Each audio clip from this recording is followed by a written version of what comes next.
Question दो और उसी क्वेश्चन के सिलसिले में थोड़ा और आगे बढ़ते हैं ताकि मैं क्वेश्चन में और ट्राई कर पाए और कुछ चीजें नहीं सीखेंगे उसको अप्लाई करेंगे।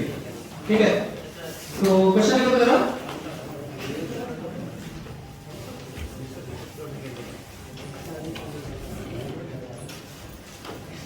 If a uniform chain of mass m and length l, if a uniform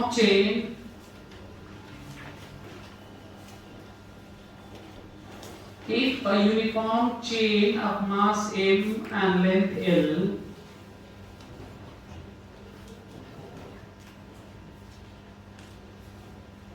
starts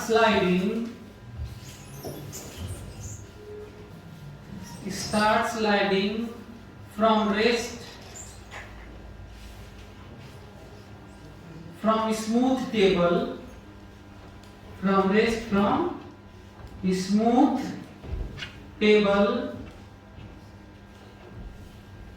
with पहला पार्ट लिखो हाफ लेंथ,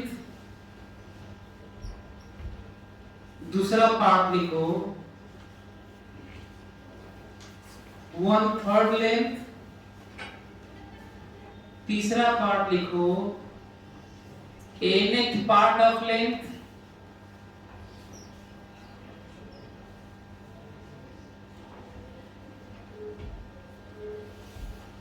अगला लिखो differential length, differential part of length,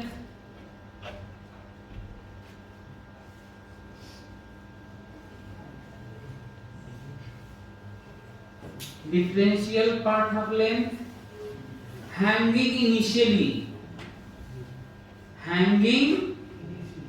differential part of length hanging initially,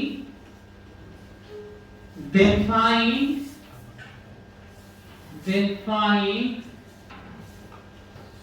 speed of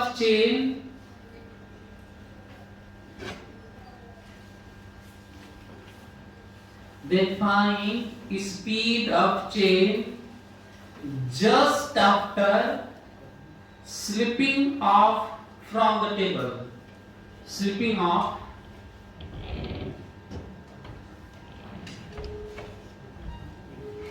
just after slipping off from the table. करो, just after slipping off, slipping off from the table. इस question से फिर हम लोग कुछ नया चीज सीखेंगे। हर बार हर क्लास में हर क्वेश्चन में कुछ न कुछ नया। अच्छा, सिचुएशन और सीखने के नाम पे नया, अप्लाई करने के नाम पे वही मतलब एक ही तो लगाओगे, वही एनर्जी कंजर्वेशन है। कर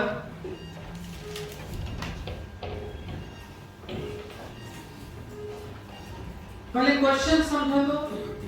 तो मैं जानबूझ के इस बार स्टोन इन फिगर या फोटो नहीं बनाया, वैसे दे सकता था कि नहीं, फोटो दे सकता था, जानबूझ के नहीं बनाया, प्योर लैंग्वेज कर दिया ताकि तुम अपने से पढ़ो। और पहला स्टेप क्या होता है फिजिक्स का, के क्वेश्चन का, क्या क्वेश्चन आपको समझ में आ रहा है, और समझ में आ रहा है तो हल्का फुल्का रफ डायग्राम भी बनाना होता है। ठीक है, तो वो भी बनाओ, नहीं तो नहीं आएगा। जनरली क्वेश्चन नहीं आएंगे यदि रफ डायग्राम न बनाओ, रफ प्लानिंग न करो, तो फिजिक्स के क्वेश्चंस तुमसे नहीं आएंगे। तो जरा पढ़ के बनाओ, देखो।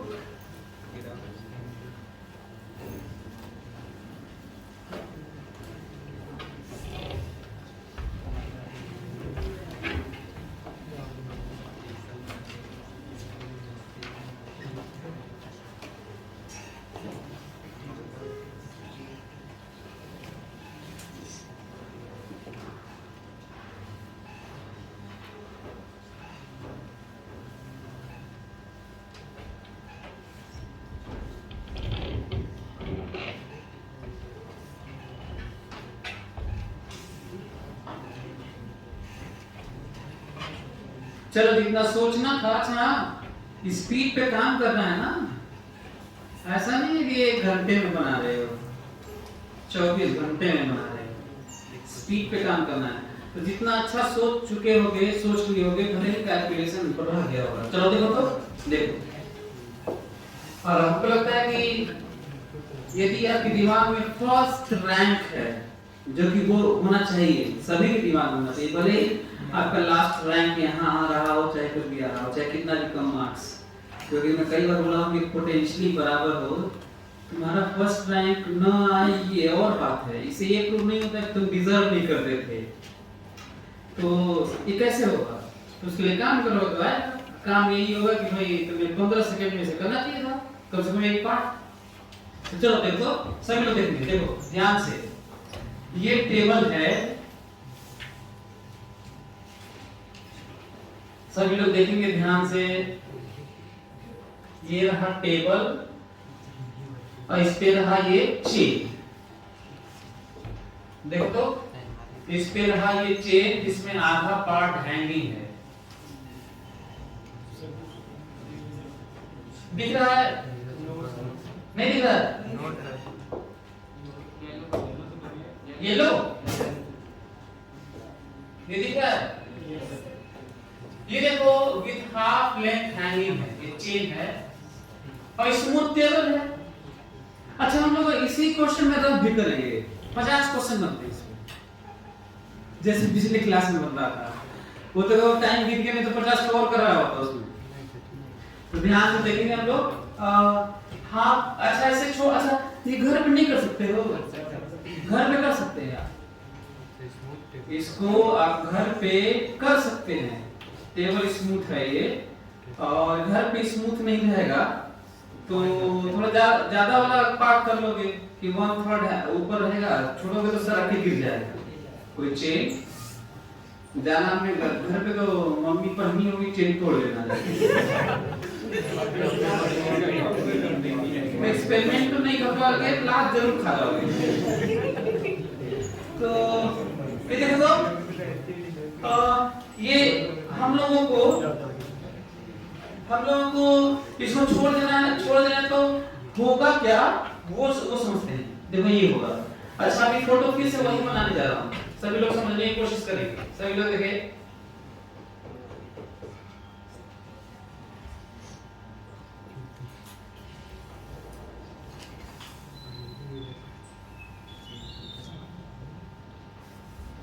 ये रहा चेन,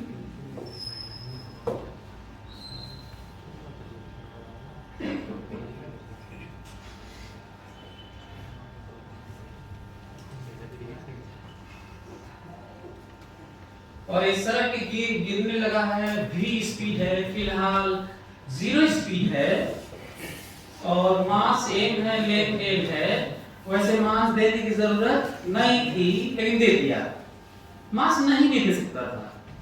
तो पहले हमें इमेजिन करना होता है कि क्या हो रहा है, फिर एक रफ डायग्राम बनाना होता है, जो भी डायग्राम नहीं था, और हमें सोचना होता है कि क्या एनर्जी कंजर्व है। तो हम लोग प्लानिंग के नाम बताया हूं कि एनर्जी आपके कोर्स में 90% कंजर्व मिलेगी, 90-95 टाइप का ऐसे, और नहीं मिलेगी तो कैसे पहचानेंगे, तो ये भी बताया हूं। फ्रिक्शन रहेगा तो कंजर्व नहीं रहेगा, इनइलास्टिक कोलिजन टाइप का कुछ रहेगा तो नहीं रहेगा कंजर्व, जर्क कर लगेगा हैंगिंग तो वहां पे एयर रेजिस्टेंस होगा। तो क्या है, जरा बता आपको लग रहा है कहीं लॉस हो रहा है, तो ठीक है कंजर्व लॉस। अच्छा एयर रेजिस्टेंस अपने से नहीं लेना है ना, एयर है लेना नहीं, तो धीरे आइडिया लग जाएगा। एयर रेजिस्टेंस को हमें कहना पड़ता है कि लीजिए। तो फोटो बन चुका है, मैं लिखने जा रहा हूं potential energy initial plus kinetic energy initial बराबर potential energy final plus kinetic energy final. इसको अप्लाई करने के लिए याद है क्या करना होता है? इसको अप्लाई करने के लिए हमें इनिशियल और फाइनल मानना होता है, मानते हैं तो मानना होता है। तो मान लेते हैं ये हमारे लिए इनिशियल है, जब पूछा गया है कि पूरा सड़क गया है, स्लिप ऑफ, मतलब जस्ट स्लिप ऑफ हुआ है, तो स्पीड बताना है, तो मेरे लिए ये फाइनल सिचुएशन है। कहीं भी हम लोग ऐसे ही कर रहे हैं, तो ये मेरे लिए फाइनल है। अगला स्टेप है जो इसको लगाना है, फॉर्मूला तो लिख चुका हूं, रिफरेंस मानना है ना। तो रिफरेंस मान लेते हैं अच्छा वाला, माना कि ये कौन सा लेवल है, पोटेंशियल एनर्जी जीरो। कौन सा है? Potential energy zero. ये पहला केस है और शायद अंतिम भी केस होगा शायद, जब पॉइंट मास ब्लॉक की तरह नहीं ले रहे, चेन है। कहीं और चेन होगा फिर देखेंगे, वैसे कहीं और भी होगा, लेकिन 95% केस में पॉइंट मास पार्टिकल ब्लॉक और ऐसे ही चीजें होंगी ना। तो देखिए बड़ा गड़बड़ हो रहा है। तो जब गड़बड़ हो रहा है, ये लेंथ L/2 है। ध्यान से मेरी बात सुनो, जब चीजें mgh टाइप की, mgh जी कांस्टेंट mgh लेते हैं हम तो, और जब एक्सप्रेशन लीनियर हो, फिर साइंस की बात कर रहा हूं, जनरल पूरे साइंस की बात कर रहा हूं, पूरे चैप्टर की बात कर रहा हूं, पूरे सब्जेक्ट की बात कर रहा हूं, और पूरे साइंस मतलब अदर सब्जेक्ट की बात कर रहा हूं। यदि लीनियर एक्सप्रेशन, तो आप ज्योमेट्रिक सेंटर ले सकते हैं, सेंट्रॉयड ले सकते हैं, मिड पॉइंट ले सकते हैं यदि यूनिफॉर्म हो तो, लेकिन केवल तभी ले सकते हैं जब लीनियर हो। यदि चीजें r स्क्वायर में हो, 1/r में हो, 1/r स्क्वायर में, तब नहीं चलेगा सेंटर, सेंट्रॉयड, ज्योमेट्रिक सेंटर ऐसा। तो mgh तो लीनियर टाइप लग रहा है, dmgh dmgh dm dm dm dm g g g g। अच्छा हाँ, g वैल्यू तो तभी ले सकते थे यार, तो g क्योंकि कांस्टेंट है तो तब ठीक ले लेते हैं, तो ले। अच्छा हाँ, कई लोगों को ऐतराज हो सकता है कि सर ले तो रहे हैं, मान लीजिए ठीक है, आप बोल रहे हैं तो सही ही होगा, लेकिन फंडामेंटली प्रूव कर दीजिए, तो भी करूंगा मैं। फंडामेंटली मतलब जो फार्मूला है dmgh इंटीग्रेट करके दिखा दूंगा, फिलहाल भी कर देता हूं ना। चलिए इस लेवल से, अच्छा ये इस पूरे आधा मास का कितना पोटेंशियल है? जीरो। क्यों जीरो? अरे ये तो लिए हो, लेकिन इसका तो जीरो नहीं है ना। हाँ, कुछ dm मास कितना नीचे है, L/2। देखो ये आधा लेंथ के है और आधा लेंथ के है। पहला वाला पार्ट करना, पढ़ो पहला वाला पार्ट करना, हाफ लेंथ। तो बताओ ये dm कितना नीचे है, L/2। ये थोड़ा कम, ये थोड़ा कम, ये थोड़ा कम, ये बीच वाला L/4 पे है, ये थोड़ा और कम, ये थोड़ा और कम, ये थोड़ा और कम, ये कितना दूरी पे है? जीरो नीचे है, जीरो। तो जीरो से लेकर कहां तक है? L/2 तक है। dm dm dm dm dm cut dm है, तो लपेट के कहां माने, सेंटर पे मान लें? बोलो तो बताओ ये मास कितना है, बताया जाए हमको। m/2 है, ये मास कितना है और कितना नीचे माने बताओ? L/4 पे माने कंसंट्रेटेड, हल्का सा सेंटर ऑफ मास टाइप का। अगले चैप्टर की बात आ रही है ना, अगले चैप्टर वाली बात आ रही है, लेकिन इतना एक्सप्लेन कर दिया हूं कि आप लोगों को आइडिया लग गया होगा। तो पूरा लपेट के, क्या पूरा लपेट के पूरे m/2 को यहां माने? भाई यहां भी था, पूरे लेंथ में था, यहां भी था छोटा सा मास, यहां भी था, तो पूरे मास को यहां मानूं? कहां मानूं? L/4 पर, ठीक माना हूं। और इस तरह की चीजें तुम चार्ज में भी मान सकते हो कि नहीं? मान सकते हो, लेकिन फार्मूला कैसा होना चाहिए? लीनियर होगा, प्रोपोर्शनल। सेंटर ऑफ मास में भी मान सकते हो, और दुनिया के किसी भी एक्सप्रेशन में वहां मान सकते हो जहां पे लीनियर टाइप का, mgh टाइप का, mgi टाइप का, पावर 1 टाइप का रिलेशन टाइप का रहेगा। अंडर रूट रहे नहीं मान सकते, 1/r रहेगा नहीं मान सकते। तो लिखो जल्दी से बताओ, पोटेंशियल एनर्जी इनिशियल बताओ तो जरा देख के। इसका तो जीरो है, इसका कितना लिखो जरा बताओ, नीचे ना -m। ये देखो लिख रहा हूं m कह रहा हूँ m लिख रहा हूँ m/2, क्यों लिख रहा हूँ समझ में आ रहा है? Yes sir. अरे आधा m का तो 0 है, इसी का तो लिखना है। सो माइनस mg/L/4, किसी को दिक्कत कोई? ये L/4 समझ में आया? पूरे मास को लपेट के कहां पे? सेंटर पे, बीच में। प्लस काइनेटिक एनर्जी इनिशियल बताओ 0, क्यों 0? पढ़ो लेफ्ट राउंड से स्टार्ट स्लाइडिंग है। इनिशियल हो गया, फाइनल बताओ। ये है पोटेंशियल डिफाइन कर। इस बार पूरा मास हैंगिंग है कि नहीं? Yes sir. तो पूरा एक लेना है, और इस बार नया बदल थोड़ी दोगे, डिफरेंस वही है। बताओ पूरा लपेट के कहां माने? L/2 पर। कोई दिक्कत किसी को? तो बताओ final potential D minus m, इस बार m पूरा मास है, पूरा मास है, माइनस m g, और कितना नीचे? लपेट के ना, L थोड़ी लिखोगे, पूरा मास नीचे थोड़ी मान लोगे। और काइनेटिक एनर्जी पूरे चेन का स्पीड v है। आंसर आया कि नहीं? कर लोगे, ये करना चलो। अब सीखो किस तरह से सेंटर ऑफ मास पे लेना सीखो। डीएम मान के निकालूंगा अभी।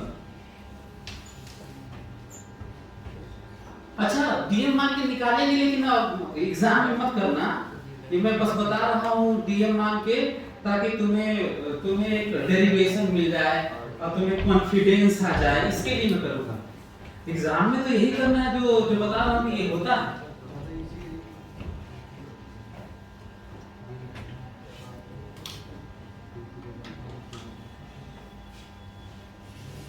और महसूस करो इसको कि सड़क के गिर रहा है, स्पीड भी हो चुका है। यदि इस तरह की बात आप इमेजिन नहीं कर पा रहे हैं तो आपको फिजिक्स नहीं आ सकती। आपको इमेजिन तो पहले करना होगा। वैसे छोड़े हैं, सड़क के गिर रहा है, स्पीड बताना है।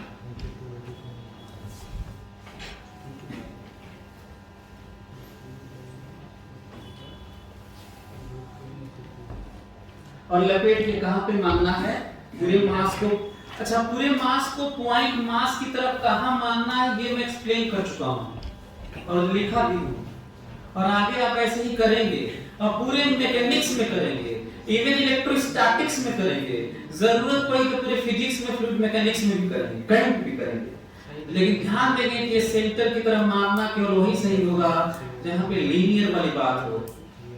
बहुत सारे टीचर्स पे ऐसे आगे डिस्कशन करते हैं कि सर यहाँ पे ऐसे सेंटर पे मानना यहाँ क्यों गलत है, तो हमें बताना पड़ता है उनको कि क्योंकि एक्सप्रेशन में 1/r है, इसलिए नहीं ले सकते, आपको इंटीग्रेट करना होगा।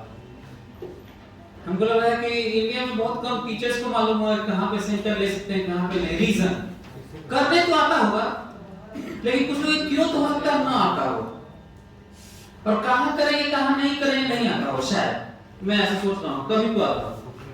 तो कहाँ पे? अच्छा ये बिल्कुल सेंटर में तभी आएगा जो लीनियर वाला होगा, लपेट के आप, लेकिन रूट होगा तो नहीं होगा, 1/y होगा तो नहीं होगा, स्क्वायर होगा तो नहीं होगा। जैसे हम लोग मोमेंट ऑफ इनर्शिया में स्क्वायर आएगा, सेंटर में नहीं ले सकते आप। मोमेंट ऑफ इनर्शिया रोटेशनल में पढ़ेंगे हमको। अच्छा किसी भी चैप्टर में जैसा होगा, किसी और कोई और भी पढ़ाएगा दूसरा चैप्टर, तो उसमें ध्यान रखना मेरी बात।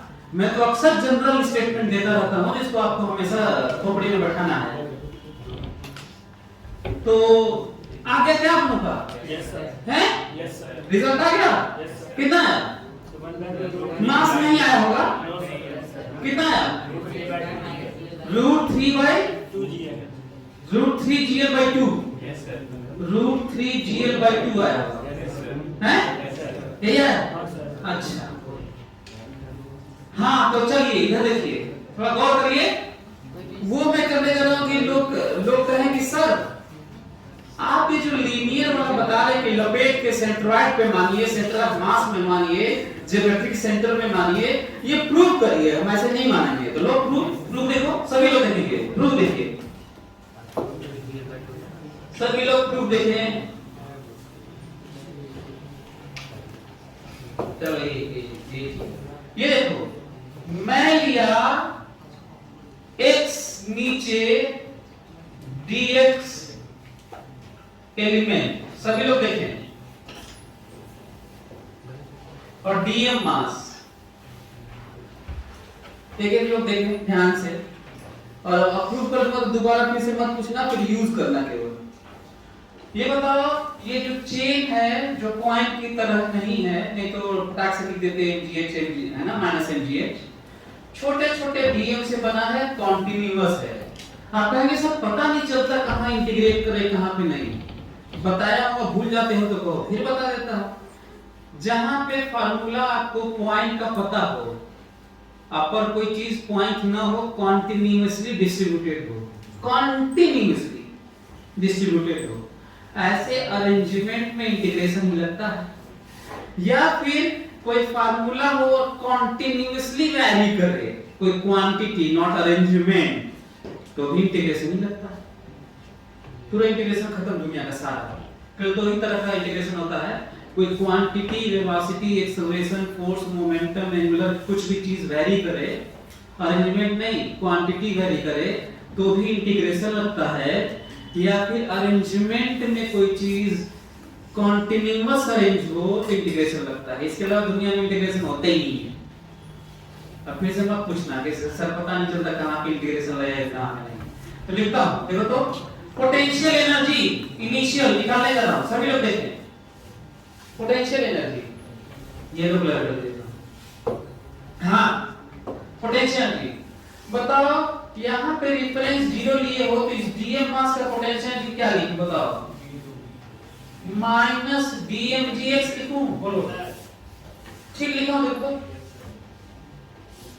अच्छा कहोगे कि सर ये तो पता चल गया कि इंटीग्रेशन, एक एक चीज सीख लो, ये तो कहोगे कि सर ये तो पता चल गया कि इंटीग्रेशन कहां लगेगा, लगाएंगे कैसे ये भी बता दीजिए। तो अरेंजमेंट के तुम्हारे सामने देखो कैसे लगाएंगे।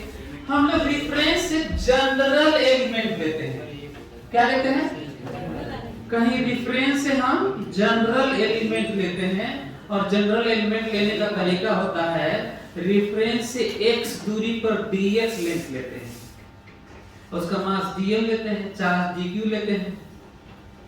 अरेंजमेंट का बता रहा हूं, ठीक है। और वो भी लाइन वाले इंटीग्रेशन का, कर्व वाले में थीटा पे d थीटा लेते हैं, रेडियस और सर्कुलर वाली चीजों में r पे dr लेते हैं, आर्क ले लेते हैं। तो देखेंगे और भी दूसरा भी ऐसा तो है नहीं। अच्छा यदि रियली में उतना खोपड़े में तुम्हारे घुस जाए जितना मैं बताता हूं और आज ही बता दूं तो आज ही पूरा फिजिक्स खत्म हो जाएगा। लेकिन मैं जानता हूं ना कि तुम लोग की एफिशिएंसी कितनी है, इसलिए आगे देखेंगे आगे जब। तो फिलहाल के लिए अभी ये क्या ये समझ में आया, ये माइनस dmgh क्यों नीचे है इसलिए माइनस, dm मास लिखी dm और mgh लिखा हूं, देखो क्या लिखा हूं, mgh जो पढ़े वो वही लिखा हूं, mgh तो m की जगह dm लिखूंगा ना, g की जगह g लिखा हूं। अब कितना नीचे है x ना, x क्यों, जनरल, क्या है जनरल, बहुत बहुत जरूरी है जनरल लेना। अच्छा आगे आगे, हाँ माइनस तो बाहर आ गया, ठीक है। dm जानते हो क्या होता है, total mass by total length into interested length, that gives what, that gives what, mass of that much length, interested length. Total mass by total length को मास पर यूनिट लेंथ बोलते हैं, क्या बोलते हैं, mass per unit length. Total mass by total length multiply by interested length, तो उतने length का mass देगा। अच्छा total by total into something, that gives something. जैसे total charge by total length into interested length, तो उतने length का charge दे देगा। खोपड़े में बैठ रहा है ऐसे ना, पर ये टोटल बाय टोटल करते हैं तो इसे पर यूनिट कहते हैं, क्या कहते हैं। अच्छा कई बच्चे ऐसे करते हैं, कहते हैं सर ऐसा है कि हैंगिंग लेंथ तो इतना ही था तो पूरा क्यों लिए इसमें, पूरा बाय पूरा। एक काम करो तुम पूरा बाय पूरा मत दो, तुम m/2 और n/2 ही ले लो, यहाँ पर करो वही आएगा। पर यूनिट में क्या दिक्कत है यार, पर यूनिट में कौन सी दिक्कत हुई तुमको। कहते हैं सर हैंगिंग वाला निकाल रहे हैं तो हैंगिंग वाला लीजिए, तो ले लो वही वाला। पर यूनिट में कौन सा दिक्कत हो रही है? कोई दिक्कत आप लोगों को? और आगे देखिए जी और एक्स।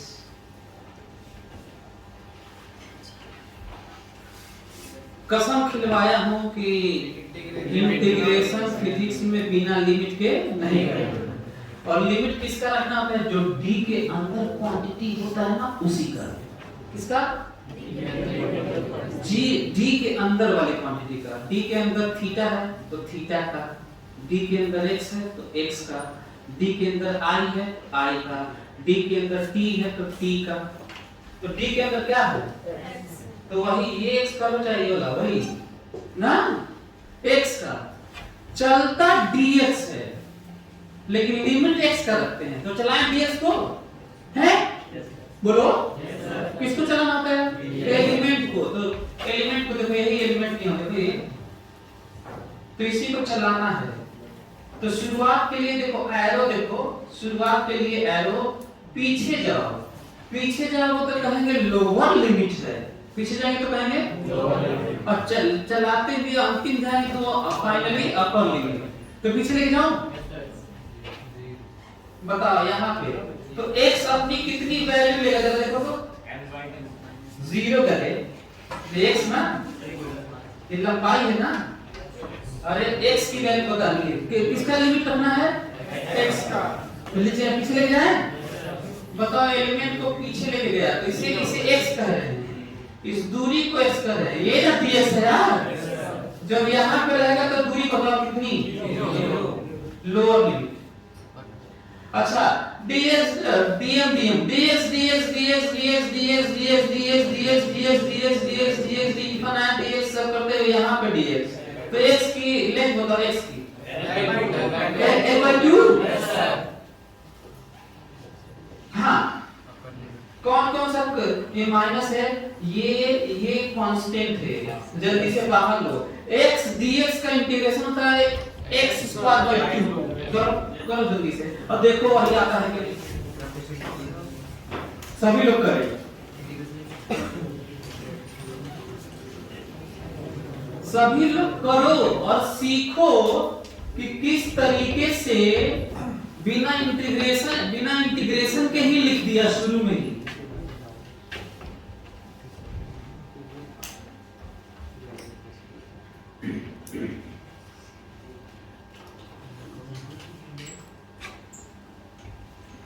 किस तरीके से बिना इंटीग्रेशन किए मैं सोच के लिख दिया, और इसलिए सोच के लिख पाया क्योंकि मैं देख रहा था कि लीनियर टाइप का एक्सप्रेशन फार्मूले में रहता है।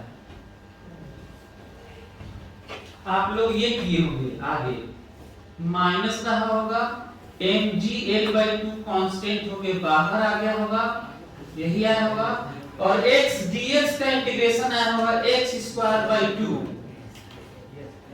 और ऐसे करके लिमिट ऐसे रखे होंगे। लिमिट रखना आता है आप लोगों को? जो वेरिएबल है उसकी जगह अपर लिमिट रखो, माइनस जो वेरिएबल है उसकी जगह लोअर लिमिट रखो। जो वैल्यू है उसमें वेरिएबल की जगह अपर लिमिट रखो, माइनस वेरिएबल की जगह लोअर लिमिट रखो। जिन बच्चों को नहीं आ रहा उनके लिए लिख देता हूं, -mg/l। ये तो वो है जो कांस्टेंट है, ये तो मैं अभी वो लिखा हूं जो कांस्टेंट है। जो वेरिएबल है उसकी जगह देखो, वेरिएबल की जगह l रख रहा हूं, l/2 सॉरी, l/2 का स्क्वायर बाई 2 माइनस 0 का स्क्वायर, यहीं पे 0 लोअर लिमिट। क्या ये तुम लोगों को समझ में आ रहा है? कुछ और आया कि वही आया? कितना आया? -mgl/8 आया कि नहीं? है तो तब आगे से करना, देखो यही वाला आया होगा। तो जब ये पता चल गया तो हम लोग आगे से अब इसको अप्लाई करेंगे। जब चीजें पॉइंट मास की नहीं होंगी तो आगे हम लोग इसको अप्लाई करेंगे। तो क्या आप लोगों को ये समझ में आया पूरा डिटेल? बोलिए। अच्छा ये बताओ कि यदि मैं आपसे ये कहूं कि जब ये सरक रहा होगा तो ग्रेविटी कितना काम किया होगा? तो ये तो बड़ा डरावना लग रहा है यार। सरक रहा होगा तो ग्रेविटी कितना काम किया होगा, ये तो बड़ा डरावना लग रहा है निकालना, क्योंकि वेरिएबल मास हो रहा होगा, mg लग रहा होगा, पता नहीं बड़ा दिक्कत हो रहा है। इस क्वेश्चन को करने के जानते हो 3 तरीके थे। वर्क एनर्जी थ्योरम भी था, न्यूटन्स लॉज ऑफ मोशन भी था और एनर्जी कंजर्वेशन भी था। लेकिन सबसे आसान कौन सा था? यही वाला। क्या वर्क एनर्जी थ्योरम आसान है? इसमें सबसे कठिन तो न्यूटन्स लॉ ऑफ मोशन है। कैसे न्यूटन्स लॉ ऑफ मोशन बताया आपको? माना कि एक्स लेंथ लटका हुआ है, तो एक्सेलरेशन निकालोगे, एक्स लेंथ हैंगिंग वाला a and that a is varying. क्यों वेरिंग? क्योंकि ज्यादा लटकता जाएगा ना तो ज्यादा एक्सेलरेशन होता चला जाएगा। क्या खोपड़े में बैठ रहा है ये? जब ज्यादा लटकता चला जाएगा तो एक्सेलरेशन ज्यादा होता चला जाएगा और आसान नहीं होगा, लेकिन किया जा सकता है और रिजल्ट वही आएगा जो आया है, स्पीड। वर्क एनर्जी थ्योरम से करोगे तो भी वही आंसर आएगा। अच्छा आंसर यदि सेम नहीं आया तो तुमसे गलती हुई होगी। थ्योरम थोड़ी होता है, फिजिक्स थोड़ी होता है, तुम कहीं गलती कर दी हो। अच्छा कोई कहे कि सरकते वो ग्रेविटी के द्वारा वर्क डन, तो मैं कैसे सोचूंगा? मैं फटाक से बताता हूं, मैं चालाकी कर दूंगा, वो भी तो ऐसे कठिन है, ऐसे चालाकी कर दूंगा। कह दूंगा कि इसको इधर लेके चला आऊंगा और कह दूंगा कि टोटल वर्क डन ही काइनेटिक एनर्जी में कन्वर्ट होता है, तो इधर कर लो, दैट इज वर्क डन। नहीं समझ में आया। अरे हम कह रहे हैं कि काइनेटिक एनर्जी चेन के पास कहां से आया है? ग्रेविटी के काम करने से ना, कोई और काम किया है? तो इसको क्या करो, इसको भी इधर लेके चले आओ और कह दो कि ये कुछ और नहीं बल्कि यही वर्क डन ही तो होता है यार। वर्क डन बराबर चेंज इन काइनेटिक एनर्जी, कर लीजिए, this is work done by gravity. ये भी अच्छा है, पर आसान नहीं था सोचना। अच्छा कैलकुलेट करना भी। अच्छा कितने लोग ये बता सकते हैं? देखता हूं कितने लोग बता पाते हैं। मैं पूछ लेता हूं, आप लोग बताएंगे ना? चलिए सभी लोग बताएं। यदि मैं इसको पकड़ के, जो हैंगिंग लेंथ है, ध्यान से रख दो, हैंगिंग लेंथ को पकड़ के टेबल पे रख दो तो मैं कुछ काम करूंगा। बोलो how much work done by me to keep hanging length of chain on the table? बताइए। क्वेश्चन ये है कि जो हैंगिंग मास है उसको पकड़ के टेबल पे रख दूं, इसको उठा के मैं टेबल पे रख दूं तो मैं कुछ काम करूंगा ना? रियल लाइफ का क्वेश्चन है यार। कुएं से पानी खींचने में काम करूंगा, बोरा सिर पे उठाने में काम करूंगा, ईंट उठाने में काम करूंगा, है ना रियल लाइफ का? तो कितना काम करूंगा बताओ? चेन को उठा के पकड़ के ऐसे इस पे रखूंगा तो कितना काम करूंगा बताओ?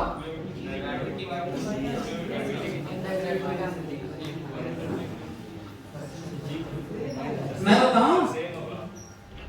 इतना ही आंसर प्लस है, केवल इतना ही। ये नहीं, इधर नहीं, ये नहीं, केवल यही वाला, क्योंकि इतना तो है ही, बस यही ना उठा के रखे हो।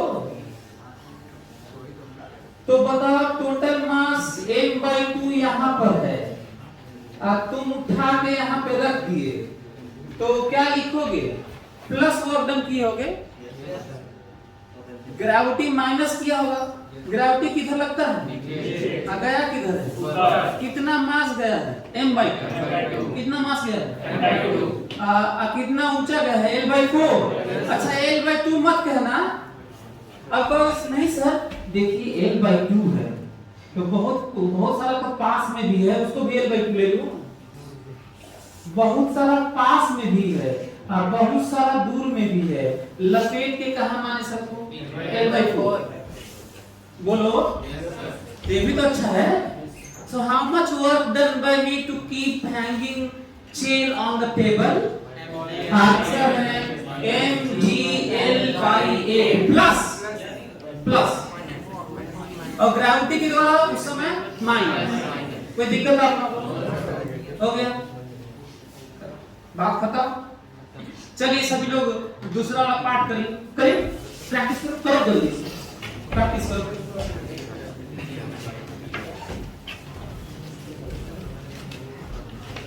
दूसरा वाला पार्ट करो जल्दी से।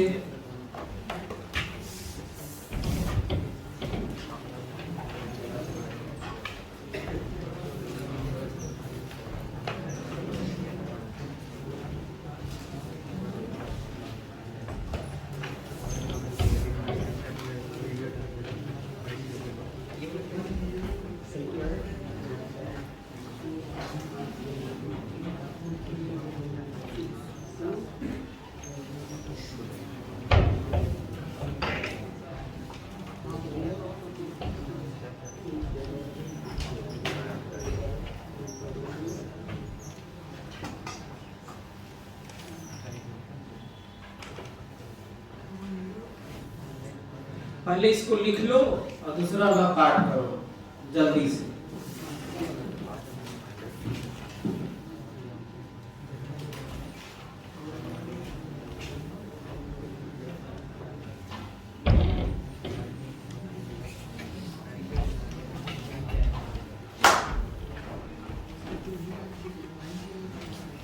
दूसरे वाले पार्ट में कितना हैंगिंग लेंथ है?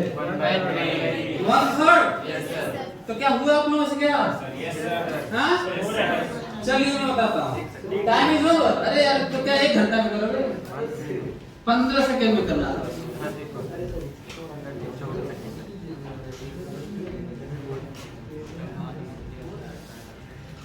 चलो मैं करता हूँ, देखो हो गया, टाइम इज ओवर। ध्यान से सभी लोग देखें, किधर से बताओ।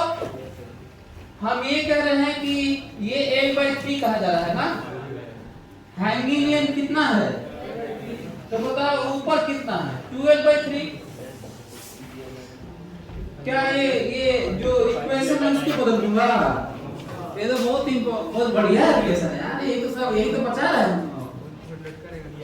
यही पोटेंशियल एनर्जी इसका 0।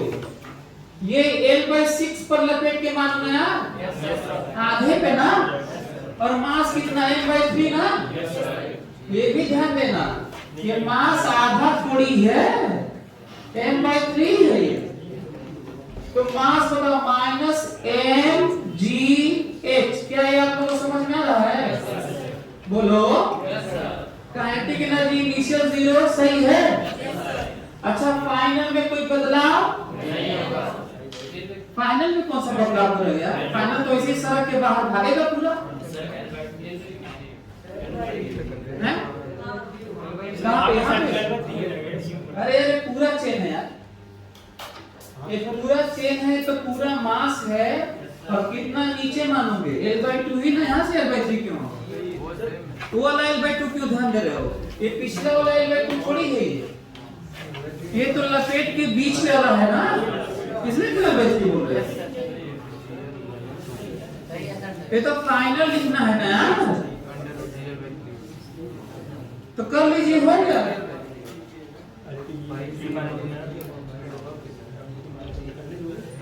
ऐसा थोड़ी कि L/2 दिया था, वो वाला L/2 है, और L/3 है तो वो वाला L/3 है। यहाँ पे ऐसा थोड़ी है, ये तो आधा वाला यार, बीच वाला।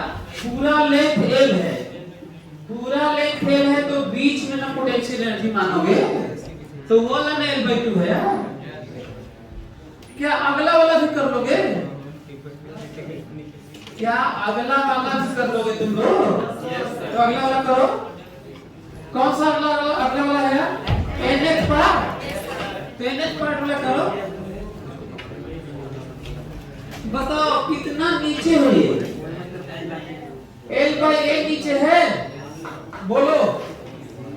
L/n है तो बताओ ये कितना से कितना कितना नीचे माने इसको लपेट के, ठीक माना हो देखो तो आधा ना, L by L length hanging है तो बीच में ना, और मास कितना है M बाई N ना, तुम लोग समझ में आ रहा है? तो बताओ ये क्या लिखूंगा, ये माइनस M G H, ये समझ में आ रहा है? और फाइनल तो वही ना रहेगा, फाइनल तो वही ना रहेगा भाई, तो हो गया।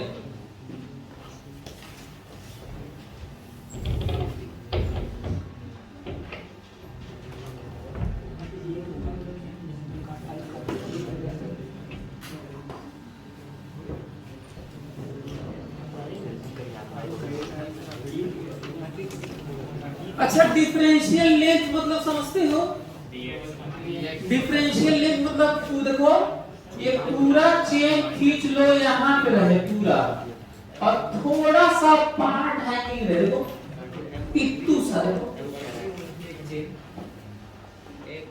पूरा लेंथ कहाँ रहे ऊपर, और हैंगिंग कितना रहे डिफरेंशियल इनफाइनाइटेसिमली स्मॉल लेंथ, मतलब अत्यंत सूक्ष्म length tending to zero length hanging रहे। अच्छा क्यों इतना कितना इतना क्यों हैंगिंग करना, पूरा ही रहने देता उसी पे, तो पूरा रहने दो तो सरकेगा ही नहीं ना, पूरा पूरा ऊपर रख दो तो क्या घंटा सरकेगा, तो क्यों मैं थोड़ा सा हैंगिंग कर रहा हूं सरकाने के लिए, लेकिन रियली में जब लिखेंगे तो उसको मानेंगे नहीं। देखो इंपॉर्टेंट पॉइंट है, बस सरकाने के लिए हैंगिंग है, नहीं तो थोड़ा सा हैंगिंग है तो उसको टेंडिंग टू जीरो, तो लिमिट में जीरो ही होगा। तो देखो तो मान लिया कि पूरा चेन यहाँ पर है और हैंगिंग लेंथ यहाँ पर है, तो पोटेंशियल एनर्जी जीरो की नहीं, बताओ जल्दी बताओ, मैं क्या बोल रहा समझ में आ रहा है? ये देखो जीरो पोटेंशियल, क्यों जीरो पोटेंशियल, अरे पूरा उसी पर है ना, और हैंगिंग लेंथ ही नहीं तो क्या घंटा लिखोगे? अच्छा कह सकते हो सर थोड़ा सा हैंगिंग है ना, तो थोड़ा सा लिख लो, उस थोड़ी को क्या करना होगा जीरो, भाई थोड़े को जीरो ही तो लिखोगे, लिख लो लो माइनस dmg dx ना, dmg dx ना, वो भी dx by 2 ना, एक तो देखो एक तो करेगा ऊपर से नीचे चढ़ा, एक तो ऐसे करें कि dm टेंडिंग टू जीरो, उसी में थोड़ा मल्टीप्लाई है, हो गया बहुत बढ़िया। तो लड्डू लिखोगे और क्या करोगे? तो बताओ ये जीरो ठीक लिखा हूं, जीरो ठीक है? अच्छा फाइनल तो यही ना रहेगा है, फाइनल बदल दोगे, आंसर आ गया, बहुत बढ़िया क्वेश्चन करो, बहुत बढ़िया क्वेश्चन, आंसर है अंडर रूट जीएल, करो निकालो, आंसर अंडर रूट जीएल है,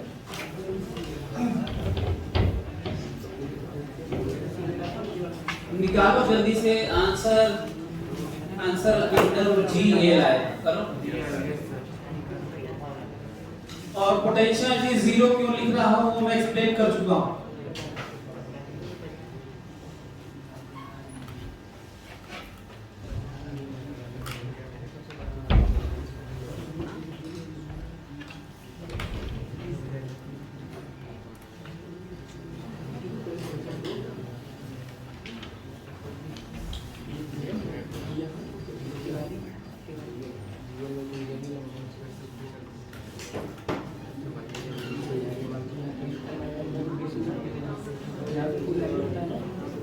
अच्छा मैं ये देखना चाहता हूँ, अच्छा आ गया आप लोगों का ना, अंडर जीएल आ गया, अच्छा क्वेश्चन था वो, ये वाला अच्छा क्वेश्चन था। चलो मैं आपको फिर से सबसे कठिन एडवांस की तरफ ले जाना चाहता हूँ, सबसे कठिन क्वेश्चन की तरफ, सभी लोग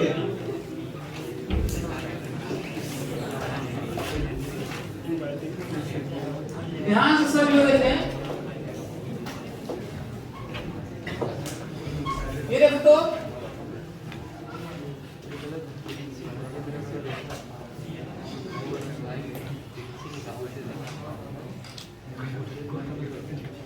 ये देखो पहला वाला करने जा रहा हूं। पहला वाला कहा गया था कि आधा मास ऊपर है, आधा मास हैंगिंग है।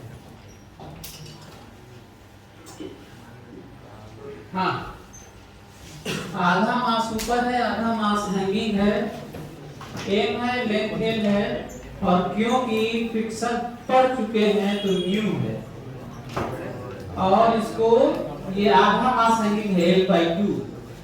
बताना ये है कि जब सड़क पे गिर रहा होगा तो कितना स्पीड होगा। ये सबसे टफ क्वेश्चंस में से आता है ये, क्योंकि फ्रिक्शन है, एनर्जी बैलेंस है, कंजर्वेशन भी नहीं है, लॉस है, आसान नहीं है। और यदि हम लोग ध्यान न दे सेंटर पे लिखने वाला तो इंटीग्रेशन भी है पोटेंशियल एनर्जी का, तो आप कह सकते हैं बहुत ही ज्यादा कठिन है, लेकिन मैं ट्राई करूंगा कि बहुत आसानी से आपको बता सकूं।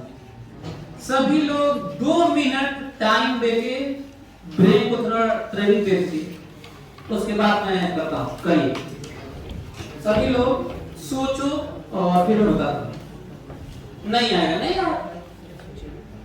सोचना ज्यादा जरूरी है कि आप कितना सोच पा रहे हैं। सोचिए जरा, देखिए तो क्या कर सकते हैं। वैसे सच्चाई तो ये है कि रियल लाइफ यही वाला है, क्योंकि स्मूथ तो दुनिया में कोई टेबल होता नहीं है, तो बल्कि जब फ्रिक्शन की बात होगी तो उसे प्रैक्टिकल कहेंगे, रियल कहेंगे। जब स्मूथ वाली बात करते हैं वो तो जानबूझ के क्वेश्चन को हल्का बनाया जाता है, आसान बनाया जाता है, लेकिन सच तो यही है कि दुनिया में सरफेस स्मूथ नहीं होते।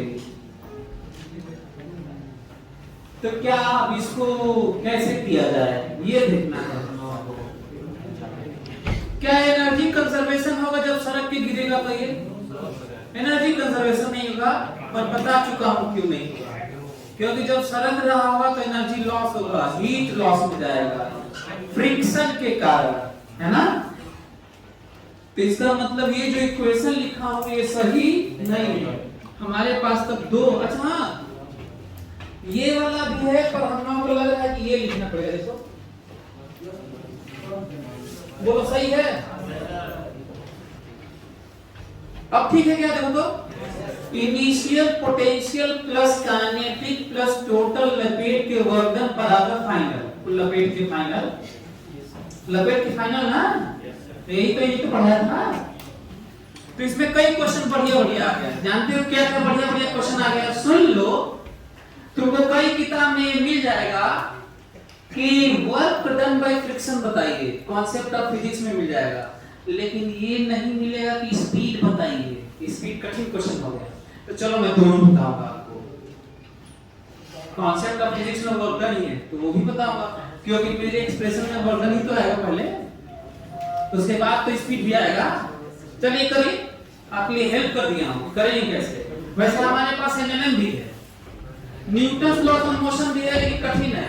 क्यों कठिन है? क्योंकि इतना खतरनाक वेरिएशन होगा सरकते सरकते कि आसान नहीं होगा सोचना। लेकिन मैं फिर भी कहूंगा कि आप लोगों को घर पे ट्राई करना चाहिए। देयर साइंटिफिक अप्रोच, मतलब आपको हर तरीके से आना चाहिए। क्या चीज? स्पीड। देखते हैं, हमें आंसर नहीं आता है, आप लोग निकालिए, करिए, निकाले रहिए, फिर देखिएगा, मिलाइएगा, और सभी लोग सोचिए, बैठे मत रहिए, कोई फायदा नहीं है। उसे बढ़िया क्लास ही मत करो, या तो बैठो तो बढ़िया करो, दिमाग चलाओ। अरे आईटी में नहीं होगा, लेकिन बहुत आगे तक जाओगे। एटीट्यूड ज्यादा मायने रखता है, मैं बता रहा हूं बार-बार, मैं कई बार बता चुका हूं, फिर से बता रहा हूं कि तुम्हारा एटीट्यूड, तुम्हारा फंक्शन, तुम्हारा तरीका, तुम्हारा स्टाइल तुम्हें आगे लेके जाएगा। आईटी में जाना ही आगे लेके नहीं जाता है। आईटी में जाना आगे लेके जा भी सकता है और नहीं भी जा सकता है, और ज्यादातर नहीं जाने वाले दिखे हैं, ये भी बता दूं, वहीं से पढ़ के आए हैं।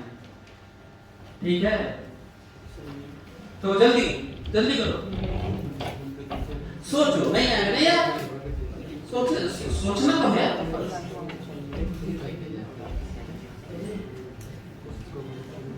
एनर्जी बैलेंस के नाम पे लिखा हूं मैं ये।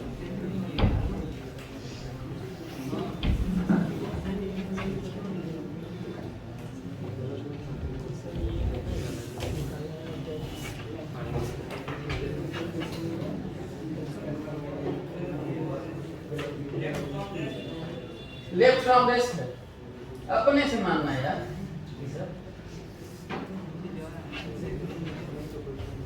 कुछ चीजें तो अपने से माना करो, नहीं मानोगे तो हमें तो देना चाहिए था ना। फिर धीरे धीरे डेवलप करो कि ये अपने से मानना है, ये अपने से करना है। ऐसे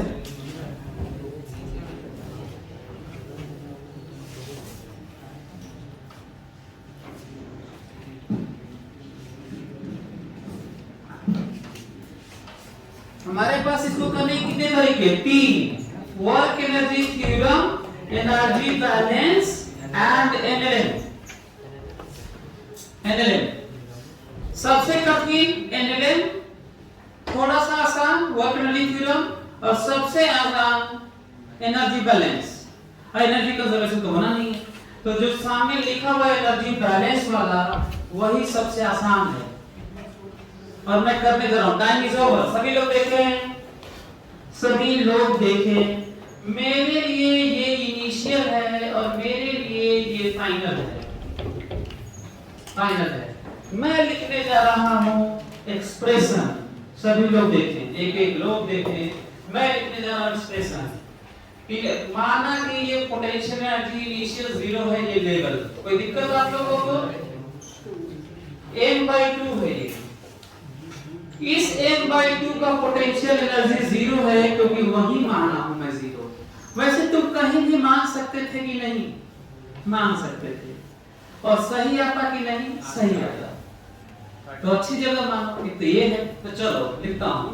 बताओ, इसका 0 तो क्या इसका पोटेंशियल एनर्जी नहीं लिखोगे? कितना लिखोगे बताओ? -mgh। ये समझ में आ रहा है? ये तो समझाया ही था, इंटीग्रेशन करके दिखाया था। अच्छा, काइनेटिक एनर्जी बताओ। और प्लस अभी एक तो फ्रिक्शन वाला छूट गया, जिसको मैं कह रहा था कि work done by friction during whole slipping is also a good question, tough question. और कहा था कि किताब में बल्कि यही पूछा है, स्पीड तो पूछे ही नहीं सर। तो हाँ, तो करता हूं, वर्क डन बाय फ्रिक्शन निकाल लेते हैं। वर्क डन बाय फ्रिक्शन, और उसके बाद तो स्पीड अपने आप आ जाएगा। चलो ध्यान से सुनना। फिर से मैं देख पा रहा हूं कि छोटा dm सरकेगा, छोटा dm सरकेगा, mu dmg x mu dmg x दूरी तय करेगा। कैसा दूरी तय करेगा? Mu dmg x mu dmg x। सबसे कम दूरी कौन तय करेगा? म्यू के साथ ये वाला 0 दूरी तय करेगा dm। और सबसे ज्यादा दूरी कौन तय करेगा? ये वाला सड़क कितना दूरी तय करेगा? dm l/2। किसी को कोई दिक्कत? सोच में। और एक्सप्रेशन कैसा है? लीनियर। तो लपेट के सेंटर पे मान लो, कहा था याद है? तो बिना इंटीग्रेशन के निकाल लिखने जा रहा हूं। तो ये पूरे मास को पॉइंट मास मानने जा रहा हूं। पूरे मास को कहां पे जानते हो? यहां पर। और कितना सरकता हुआ मानूंगा? L/4 sorry. कितना सरकता हुआ मानूंगा? लिखने जा रहा हूं, आंसर आ गया। लिखने जा रहा हूं, और क्या लिखने जा रहा हूं वो भी जान लो। क्योंकि सरकेगा इधर और फ्रिक्शनल फोर्स उधर, इसलिए माइनस वर्क कर। कोई दिक्कत? तो लिखने जा रहा हूं minus mu m g l/4 minus mu, ये माइनस समझ में आया? म्यू mg समझ में आया? m की जगह क्या? m/2। और अरे आधा ही मास में कर दे तो। लेकिन फ्रिक्शन वाला लिखना ना, वर्क डन। फ्रिक्शन का वर्क डन तो यहीं पे होगा, यहां का फ्रिक्शन है जो फ्रिक्शनल फोर्स। अच्छा, हर जगह फ्रिक्शन लग रहा होगा तो इतना ही मास पे ना भाई। dm पे म्यू dmg लगेगा, वही बड़ा ना। तो जो कॉन्सेप्ट ऑफ फिजिक्स में वर्क डन पूछा गया है जो कठिन है, उसका आंसर यही है। देखो ये वाला, बस इतना ही पूछा गया है, बाकी तो छोड़ो, वो तो पूछे नहीं गया। और ये रहा वर्क डन बाय फ्रिक्शन। अब मैं निकालने जा रहा हूं स्पीड। जल्दी से बताओ, फाइनल स्थिति देखो, पोटेंशियल एनर्जी बताओ तो जरा। माइनस एम पूरा है, हाँ ध्यान रखना, minus m g l by 2 है, और प्लस काइनेटिक एनर्जी भी है। कोई दिक्कत आप लोगों को? कर लीजिए, होगा, इतना ही करना था, भी आ गया। बहुत किया जाएगा तो छोटे, ये तो बहुत बड़ा आंसर आएगा इसका, लेकिन बहुत करोगे छोटा के नाम पे क्या करोगे? आप जानते हो, डिजिट दे देता, लेंथ 2 मीटर, न्यू पॉइंट 2 है, ये सब दे देता, तो डिजिट में ऑप्शन आता ऑब्जेक्टिव के नाम पे। तो कोई भी सिंबल में रहे चाहे डिजिट में रहे, क्वेश्चन अलग नहीं हो जाता, ठीक है। तो फिलहाल तो सिंबल में है, फिलहाल तो सिंबल में जिसमें सब एम कट गया, मतलब मार्क्स देने की जरूरत नहीं थी। अब फिर से कई लोग कहेंगे कि सर प्लीज आप दिखा दीजिए फ्रिक्शन वाला वर्क। हालांकि मैं लीनियर सोच के लिखती हूं लपेट के, आंसर भी आ गया है, लेकिन फिर भी मैं दिखाना चाहूंगा, सभी लोग देखें। मैं दिखाने जा रहा हूं कि किस तरीके से, ध्यान से, किस तरीके से वर्क डन वही आएगा जो लिखा गया है। सभी लोग देखें, ये देखिए, माना कि x दूरी पर dm मास है, किसी को कोई दिक्कत? माना कि कितना है मास dm और लेंथ कितना है dx और दूरी कितना है x। नीचे होगा dmg और ऊपर होगा नॉर्मल रिएक्शन n। तो यहां पे नॉर्मल इसी को बैलेंस करेगा। कोई दिक्कत आप लोगों को समझ में आ रहा है? Work done by friction,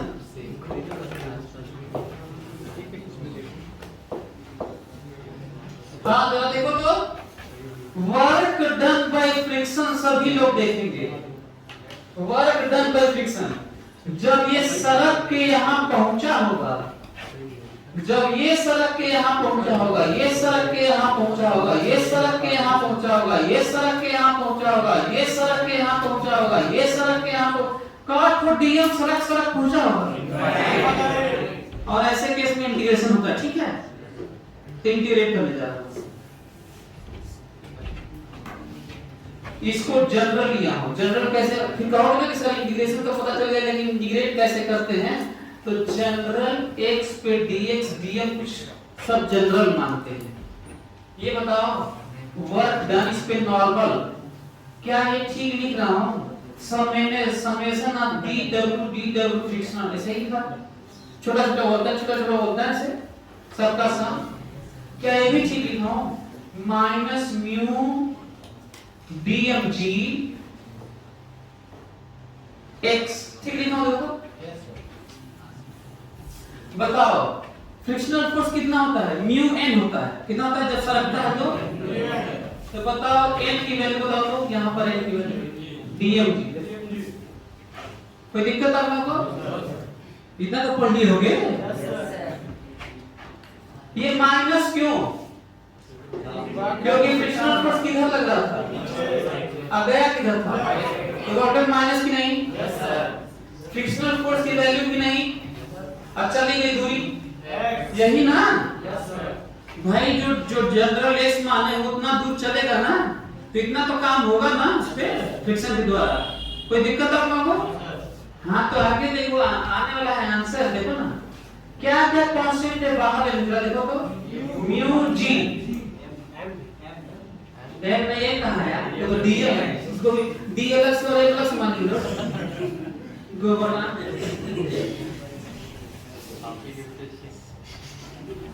so minus mu G, DM की जगह क्या लिखूंगा? ये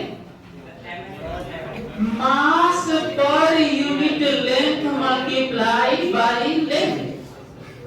ये DM लिखा और ये X लिखा, बोलो। अब जरा बताओ, ये जो X माने हो इसको इसका लिमिट रखना, X का लिमिट रखना होता है, किसका? और लिमिट कैसे रखते हैं बताएं फिर से?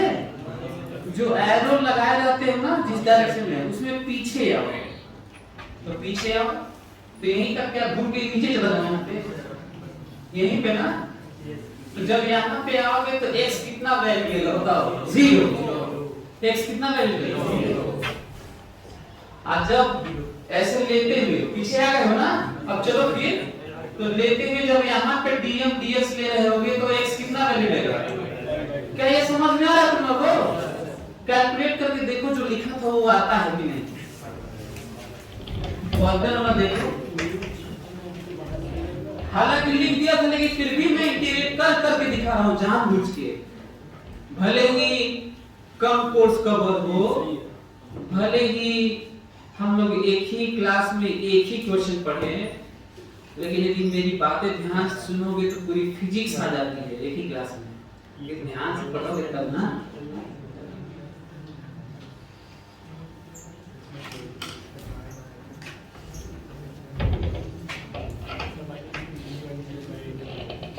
क्या देखो कुछ हो रहा है कि वही है? तो वही है, कुछ हो रहा है, वही आ रहा है, इसका मतलब ठीक लिखा था। और जो सोच के लिखा था, जो ये मेरा स्टेटमेंट था वो बड़ा बड़ा यूनिक है। और फिर से मैं बता दूं, जो स्टेटमेंट लीनियर वाला दे रहा हूं, कहीं बता दिखाना था कि कोई टीचर देता है जरा इस तरह का एक्सप्रेशन कि 1/r के लिए नहीं हो सकता, 1/r स्क्वायर के लिए नहीं हो सकता, अंडर रूट के लिए नहीं हो सकता, स्क्वायर के लिए नहीं हो सकता। केवल वहीं पे सेंट्रोइड और ज्योमेट्रिक सेंटर और मिड पॉइंट और इस तरह ले सकते हैं जहां पे लीनियर।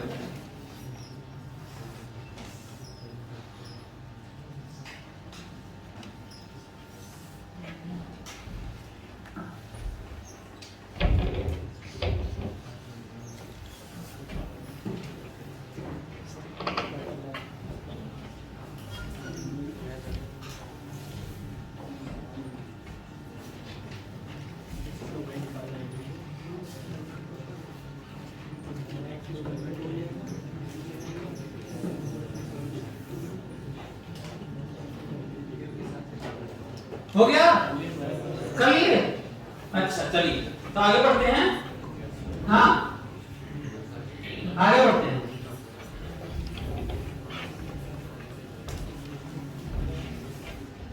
फिर से मैं आईटी के एडवांस का, यदि पूरे आईटी के हिस्ट्री में 45 साल का सबसे कठिन क्वेश्चन 20 लिया जाए तो उसमें से एक क्वेश्चन करवाने जाता हूं।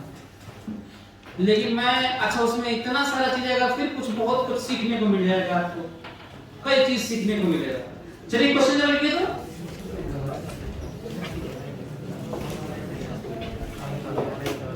As shown in figure, as shown in figure,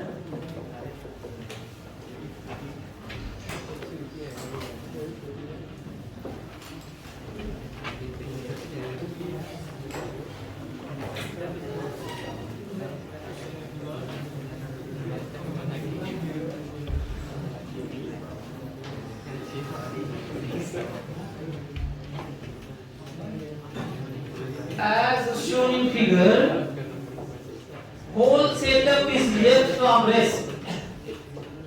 Whole setup is left from rest.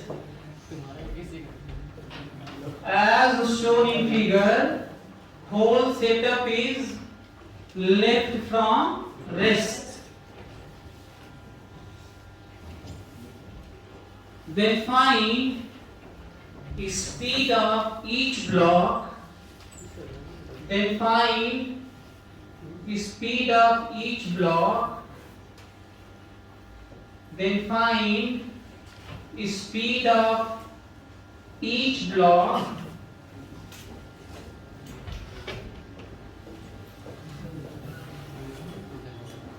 Just before striking the wall by capital N. Just before striking the wall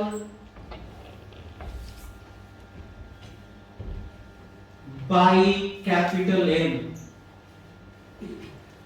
Just before striking the wall, just before striking the wall by capital N. क्या setup समझ में आ रहा है आप लोगों को? ये wall है, यहाँ पे रस्सी बंधी है, एक रस्सी 4 मीटर की है और यहाँ से 3 मीटर और इधर से 1 मीटर है, 3 मीटर 1 मीटर पे एक मास हैंगिंग है और यहाँ से पुली से पास करता ये भी है। सबसे कठिन क्वेश्चन करने जा रहे हैं, लेकिन जिसको मेरा तो ये मानना है कि कठिन क्वेश्चन केवल वही होता है आपसे न आए तो, क्योंकि अभी तक बच्चे इसको नहीं कर पाए, उसको कठिन कर रहा हूँ, लेकिन आपको बताऊंगा तो आपको लगेगा अच्छा ये तो आसान सा था। तो एक बार ट्राई आप लोग कर लिए तो कर लीजिए, तब मैं बताऊंगा। सभी लोग एक बार ट्राई कर लें। पहले क्या करोगे? पहले रियलाइज करोगे क्या हो रहा है। रियलाइज कर पा रहे हो क्या तुम लोग? देखो मैं बता रहा हूँ, इसको ऐसे लटका हुआ है ऐसे, यहाँ पे बांध के छोड़ दोगे ना तो देखो ये ऐसे आके लड़ेगा ऐसे, क्योंकि यहाँ बंधा है ना ये, तो ये आके ऐसे लड़ेगा सर्कुलर पाथ टाइप का ऐसे, और ये खिंचा जाएगा ऊपर। इमेजिन कर पा रहे हो? तो जो हो रहा है वो समझाया। अब लगाओ एनर्जी कंजर्वेशन, क्योंकि लॉस कहीं नहीं है, लॉस कहीं नहीं है। हाँ क्या हो गया? लॉस एनर्जी कंजर्वेशन में कर सकते हैं। हाँ तो करो, लेकिन लगाना कई चीजें गलतियां हो सकती। करो, चलो सभी लोग ट्राई करो तो आपके 2 मिनट टाइम देता हूँ। अच्छा इससे मत घबराना, कई लोग तो छोड़ देंगे तो कहेंगे सर जब बताते हैं कि 44-45 साल में सबसे कठिन क्वेश्चन में से ये सब है, तो आप ही बताइए था, इधर नहीं आएगा पता है।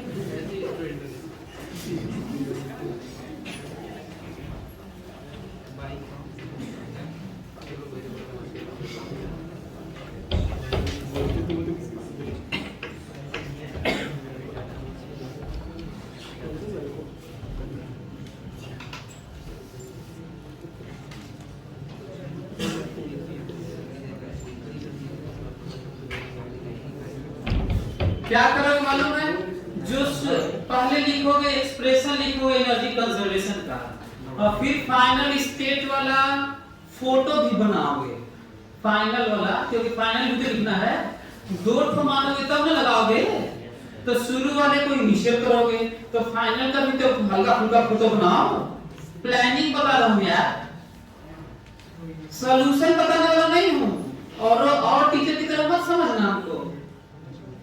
YouTube पे देखोगे ना तो बहुत बड़े बड़े प्लेयर आए हैं, इतने बड़े बड़े प्लेयर आए हैं कि जो IPL और क्या क्या चल रहा है उसको सब फंड कर रहे हैं ना, प्रमोशन वहां से चलता है। लेकिन अच्छा ये भी है कि टीचर्स पता नहीं कैसे हैं कि पैसे के लिए अपना सब कुछ छोड़ के वहां चले जा रहे हैं, ये भी गलत है ना। तो एथिक्स मोरल वैल्यूज बहुत डाउन भी हुआ है टीचर्स का। कोई हमको करोड़ों रुपए दे के उसमें कोई लेके जाना चाहे, 100 करोड़ देगा तो भी नहीं आना। अब तुम ये कह सकते हो कि सर आपको मिलेगा नहीं, 100 करोड़ जाएंगे पता हुआ है। चलो जल्दी से करो, तो ट्राई करो। तो मैं ऐसा नहीं हूँ कि सॉल्यूशन बताऊंगा, आप लोग ब्रेन को ट्रेनिंग करिए, दीजिए अपने, है ना, और मैं आपको बताता हूँ कि कैसे सोचा जाए। आज भी स्टूडेंट बताऊंगा, सभी लोग ट्राई कर ले।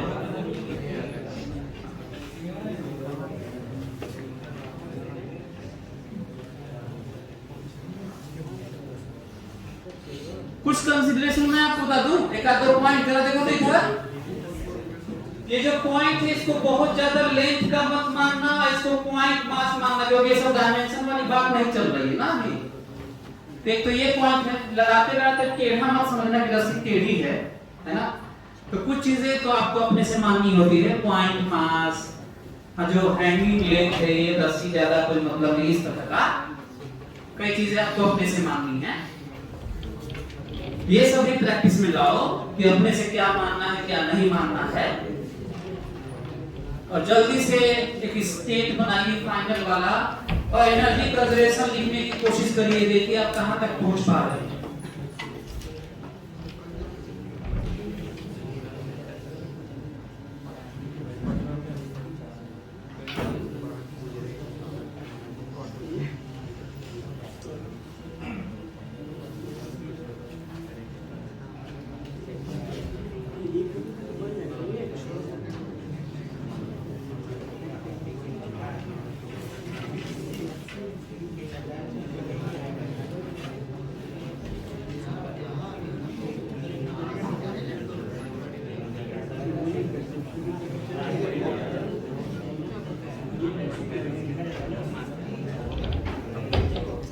चलो मैं कर रहा हूं, देखो तो टाइम इज ओवर। सभी लोग देखेंगे और सीखेंगे। सबसे कठिन क्वेश्चन, और मैं ट्राई कर रहा हूं कि कठिन क्वेश्चन में ही छोटे छोटे आसान क्वेश्चन भी रहे, ताकि आप छोटे छोटे आसान भी क्वेश्चन कर लें। ध्यान से सभी देखो तो, यदि ये छोड़ दोगे ऐसे तो भारी मास है ऑब्वियसली, ये मान के चल रहा हूं मैं। वैसे क्वेश्चन क्या क्या हो सकता है वो भी सुन लो, जो आईआईटी में आया था उसके अलावा कुछ और बातें सुन लो। यदि मैं ये कहूं कि कितना मैक्सिमम मास हैंग करूं कि ये न लगे, तो एक अच्छा क्वेश्चन है। कितना मिनिमम मास इसको इन टर्म्स ऑफ दिस, कितना मिनिमम मास लटका दूं ताकि जाके लड़ जाए, तो भी एक अच्छा क्वेश्चन है। फिलहाल सिंबल में जो पूछा गया वो मैं दे रहा हूं, शायद उसमें वैल्यू दिया था, मैं सिंबल भी निकालने जा रहा हूं, ठीक है। इसको भी मैं सिंबल भी दे सकता था, कठिन हो जाता है वो, इसी तरह से थोड़ा सा आसान होगा, तो फर्क नहीं पड़ता। इसको कह देता 10 केजी है, इसको कह देता 2 केजी है, ठीक है, और सब डिजिट में आ जाता है, और क्या है ना। तो करता हूं, सब लोग देखिए ध्यान से, इधर देखिए, ये वाला पॉइंट भाग के सर्कुलर मोशन करता हुआ यहां पे आने जा रहा है।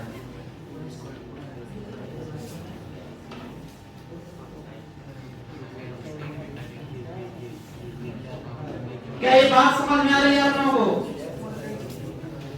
और जब ये यहाँ पे आने जा रहा है तो ये स्थिति ये हो जाती है, और ये खींचा गया है यहाँ पर।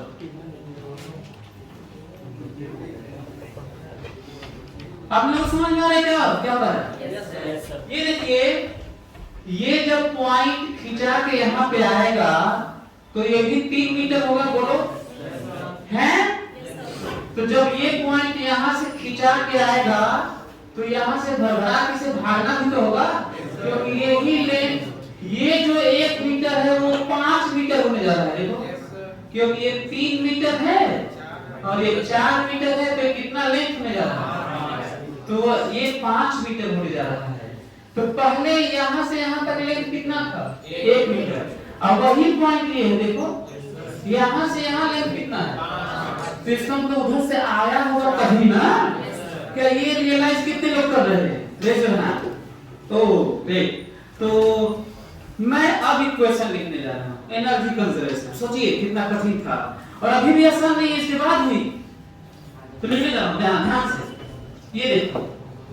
हाँ, potential energy initial plus kinetic energy initial बराबर potential energy final plus kinetic energy final. नई चीज क्या सीखोगे? एक तो ये फोटो बनाना नई चीज सीखोगे, दूसरा ये सीखो, बड़ा बड़ा स्टेटमेंट, ध्यान से फोकस करो मेरी बात पे। जब एक ही मास होता है ना, और ऊपर नीचे, पहले तो ये जानो कि potential energy, gravitational potential energy तब लेते हैं जब मासेस ऊपर नीचे हो। तो बताओ चेन में ऊपर नीचे हुआ था कि नहीं हुआ था? तो लिए थे, हुआ था ना। अच्छा, तो लिए थे। जैसे मान लो कोई चीज मैं इधर लेके जाऊं, कोई वर्धन करे, कोई चीज हो, कोई सरकार दे, फ्रिक्शन लोग दे, तो उसमें पोटेंशियल क्यों लोगे? ऊपर नीचे हो ही नहीं रहा। एक तो ये पॉइंट है। दूसरा पॉइंट सुनो, जब कई मास इन्वॉल्व हो, दो मास, पूरे सिस्टम की बात हो रही है, सिस्टम के पोटेंशियल एनर्जी काइनेटिक एनर्जी लेना है ना। तो जब कई मास हो तो रिफरेंस ऐसे मत मानो, let this level is zero potential energy, ताकि इसका जीरो ले लें तो इसको अपने से मान के लिखना होगा नीचे, मानना x नीचे है, तो बड़ा नाटक हो जाएगा, बड़ा वेरिएबल कुछ ज्यादा होने लगेगा, लंबा होने। अच्छा गलत नहीं आएगा, आएगा लेकिन लंबा हो जाएगा तो वेरिएबल इधर।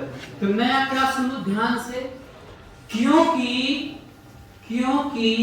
हमारे एक्सप्रेशन में इनिशियल बराबर फाइनल में जब इनिशियल को इधर कर देंगे तो डिफरेंस आने लगता होगा, और डिफरेंस रिफरेंस पे डिपेंड नहीं करता। तो ये बल्कि करो कि अपने अपने मास का अपना अपना अलग अलग रिफरेंस मानो, क्योंकि आना तो डिफरेंस है, तो क्यों ना हम इसको अलग इसको जीरो मान लेते हैं और क्यों ना इसको हम अलग से जीरो मान लेते हैं, कोई दिक्कत?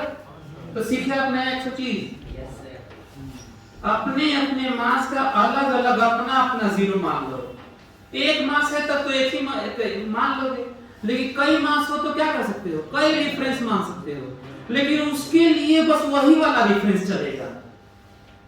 कोई दिक्कत आप लोगों को? तो लिखें, चल इसका पोटेंशियल एनर्जी इनिशियल वाला अपना बताओ, उसका अपना बताओ, और काइनेटिक एनर्जी दोनों का इनिशियल बताओ, 0 + 0। कोई दिक्कत आप लोगों को? कुल 0। तो मैकेनिकल एनर्जी शुरू में बताओ 0, और हमेशा मैकेनिकल एनर्जी 0। कोई दिक्कत?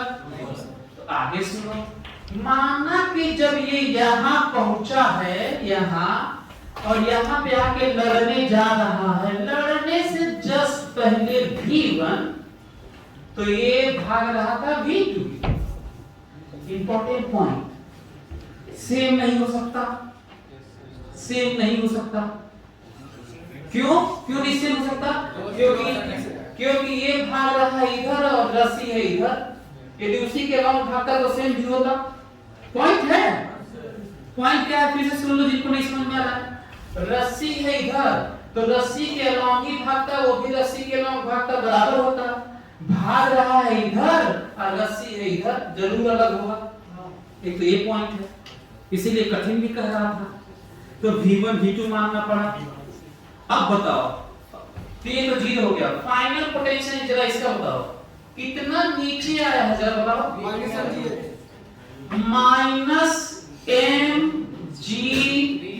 ये समझ में आया आपको? किसी को कोई प्रॉब्लम? अपना वाला, और इसका अपना वाला बताओ, ये ऊपर है, तो बताओ पहले ये दूरी कितनी थी? a, पहले ये दूरी कितनी थी?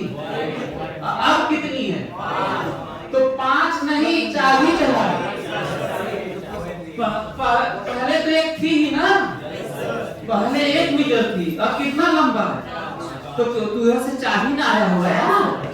हाँ, तो ये रहा 4 मीटर। तो बताओ इसका अपने से ऊपर बताओ क्या लिखूं? Plus m g, small m capital M। क्या ये समझ में आ रहा है? बोलो।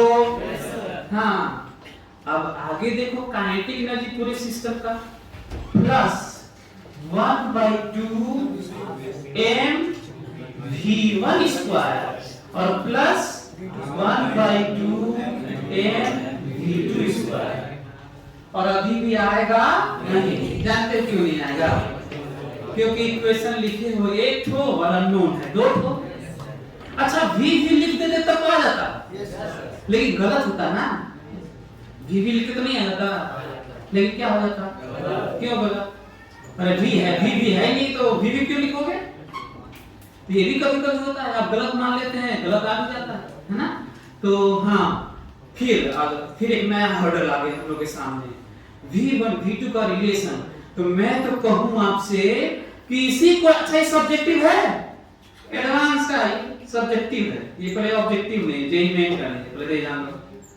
तो अगला है एक छोटा सा ऑब्जेक्टिव क्वेश्चन, तो यही है ऑब्जेक्टिव बनाओ। तो कहूं कि जब कैपिटल एम लड़ेगा, भूल जाओगे मैं क्वेश्चन वाला दिया हूं, कह दिया कि कैपिटल एम जाके जब लड़ेगा, तो यदि वो V1 से लड़ रहा है तो स्मॉल एम का स्पीड बता दीजिए। ये अपने आप में एक बढ़िया ऑब्जेक्टिव क्वेश्चन है।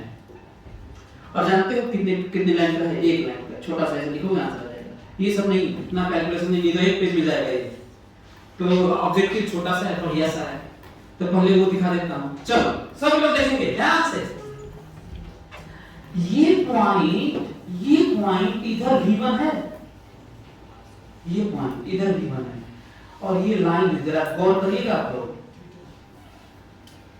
स्ट्रिंग के लॉन्ग सारे पॉइंट का वेलोसिटी का कंपोनेंट सेम होना चाहिए। स्ट्रिंग के सारे पॉइंट्स के वेलोसिटी सेम नहीं, वेलोसिटी का कंपोनेंट रस्सी के लॉन्ग, किसके लॉन्ग सेम होना चाहिए। तो बताओ ये वाला रस्सी के लॉन्ग ही है कि नहीं? तो ये रहा ढीला और ये रहा टाइट। तो देखो टाइट, देखो माना ये थीटा है, ये भी थीटा है, तो ये भी थीटा है, देखो। तो बताओ ये V1 इधर है, तो इधर कितना है रस्सी के लंब? बताओ V1 cos थीटा है, बोलो। तो ये टाइट कितना है? V1 cos थीटा, और ये ढीला है, जानते हो ये है V1 cos थीटा। अब तुम क्या करोगे? V2 को तो V2 ही रह, V1 को तो V1 ही रहने दो, V1 को तो V1 ही रहने दो, लेकिन V2 को हटा दो, वो भी V1 में। जल्दी से बताओ, जरा यहां से cos थीटा देख के बताओ तो 4/5 दिख रहा है तुमको? इसका मतलब V2 बराबर है 4/5 V1, और ये अपने आप में अच्छा क्वेश्चन है, ऑब्जेक्टिव क्वेश्चन। अब तुम क्या करोगे?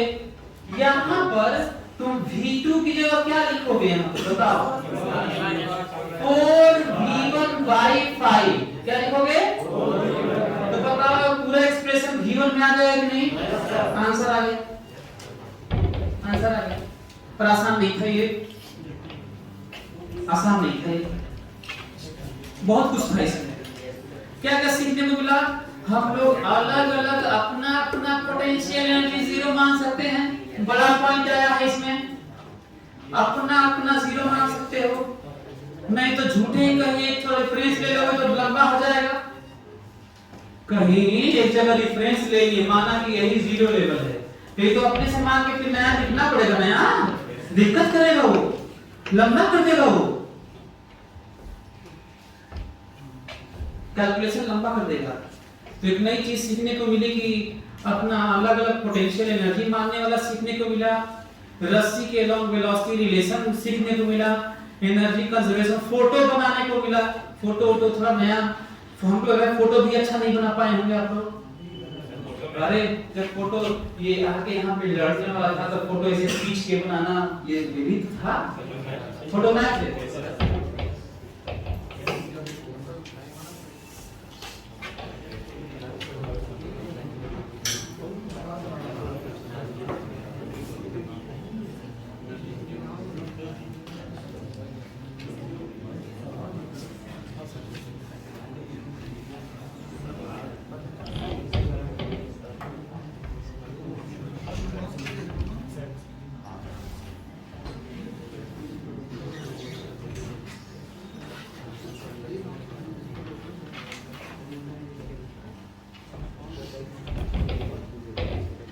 तो कई चीजें इसमें आई। अब वो चीज सुनो ध्यान से, सभी लोग सुनेंगे मेरी बात।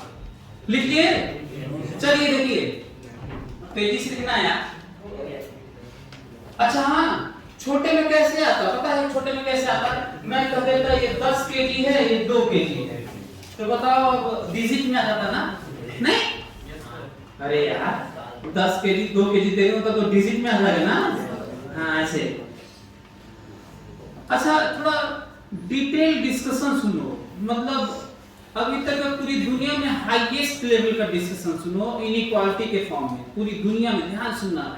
यदि मैं क्या दोनों मास को सेम दे देता तो ये बताना है कि आके वो वॉल से लड़ता कि नहीं, इस तरह का डिस्कशन ही नहीं करते हैं लोग। बताओ यदि मैं 3 मीटर दूर यदि स्मॉल एम यदि सेम मास दे देता तो यहाँ पे लड़ता कि नहीं? कैसे कैसे कर सकते हैं? आपके पास कोई रीजन है क्या? लड़का की नहीं, हाईएस्ट लेवल, इससे बड़ा लेवल का डिसीजन दुनिया में होता ही नहीं है। क्यों नहीं होता है? क्योंकि बात ये हो रही है कि मास सेल देने के बाद लड़ने न लड़ने की बात हो रही है, तो इससे बड़ा डिसीजन क्या हो सकता है? चलिए मैं बताता हूँ, आप लोग ऐसे ही गेस करके तुक्का मार रहे होंगे, कोई रीजन नहीं होगा। किसी के पास रीजन है? हाँ बताइए सर।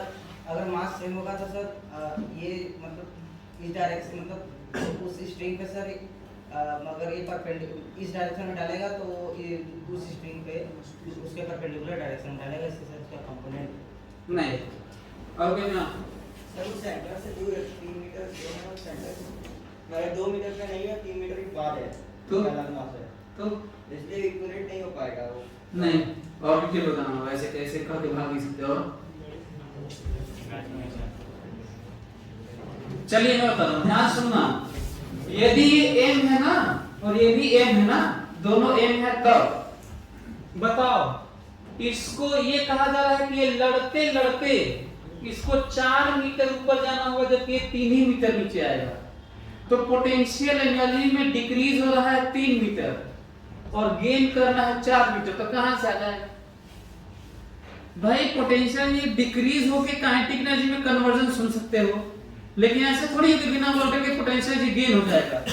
कभी भी स्पॉन्टेनियसली रेस्ट से कोई चीजें पोटेंशियल एनर्जी में गेन दुनिया में कभी नहीं होता। बड़ा स्टेटमेंट है। मैं ये कहूं कि इसको छोड़ दूं तो पोटेंशियल एनर्जी डिक्रीज की तरफ जाएगा, इंक्रीज करने के लिए तो हमें काम करना पड़ेगा। क्यों? क्योंकि अगेंस्ट में फोर्स लेके जाना होता है। तो आप ये कह रहे हैं कि 3 मीटर के नीचे जाएगा और 4 मीटर ऊपर जाए, ये नहीं हो सकता। हाँ ये हो सकता था, ये हो सकता था कि मैं इधर 4 मीटर लटका देता इधर और ये 4 मीटर इधर आता, ये भी 4 मीटर ऊपर जाता, ये हो सकता था। ये मैं इसको 5 मीटर इधर कुछ कर देता, थोड़ा लंबा करके, ये 5 मीटर नीचे जाता, ये 4 मीटर ऊपर जाता, तो काइनेटिक एनर्जी में गेन हो जाता। लेकिन ये कैसे हो सकता है यार? लेकिन फिर भी मैं चाहूंगा इसके अलावा क्वेश्चन में, तो डिस्कशन था बहुत डीप, पता नहीं कितने लोगों को समझ में, हो सकता है कई लोगों को समझ ही ना आया। ध्यान से सुनो, अब क्वेश्चन अच्छा सा ऑब्जेक्टिव क्वेश्चन सुनो, छोटा सा बढ़िया सा क्यूब सा, ध्यान से। आप हमको बताइए मिनिमम कितना मास हैंग करें ताकि वॉल से लगा दें? Find value of capital M. तो क्या क्या निकालना है? कैपिटल एम की मिनिमम वैल्यू बताइए इन टर्म्स ऑफ बेस, ताकि ये जाके वॉल से लग जाए। कम ऑन निकालिए। क्वेश्चन है, क्या क्वेश्चन है? Minimum value of capital M to strike the wall. अलग से केस लिख लो यार, क्वेश्चन क्या लिख रहे हो? केस लिख लो। क्वेश्चन लिखोगे तो गड़बड़ हो जाएगा। केस लिखो, मिनिमम वैल्यू ऑफ, केस लिखो, केस केस करके सही। Minimum value of capital M, minimum value of capital M to strike the wall, minimum value. करूं? करके दिखाता हूं तुम्हें, करता हूं, चलो याद करो कल वाली थ्योरी, याद करो, फिर से याद करो।